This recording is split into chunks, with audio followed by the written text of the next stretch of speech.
Nayi situation number 3.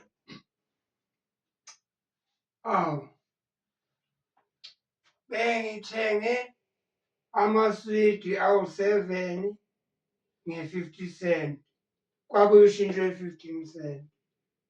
Libiza malini-ke iswidi elilodwa? Ayafana lawa maswidi, alizi i-price eyodwa. Right.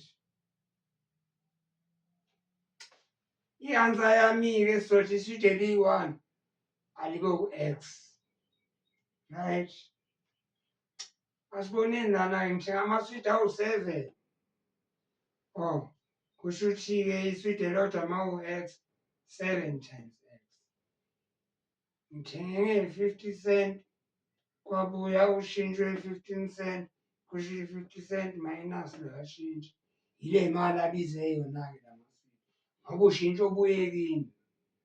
Lena enye imali eku-35 cent, yile la maswidi awu-7 abize yona. Kusho ukuthi amaswidi awu-7 abiza 35 cent. 7x is equal to 35. Divide ngo-7 kwa-left nakwa-right. Kusala u-X la, okusho ukuthi 35 over 7 u-5 cent. Kwiswidi eliyi-1-ke njengoba sibuziwe, iswidi eliyi-1, 5 cent. Okay.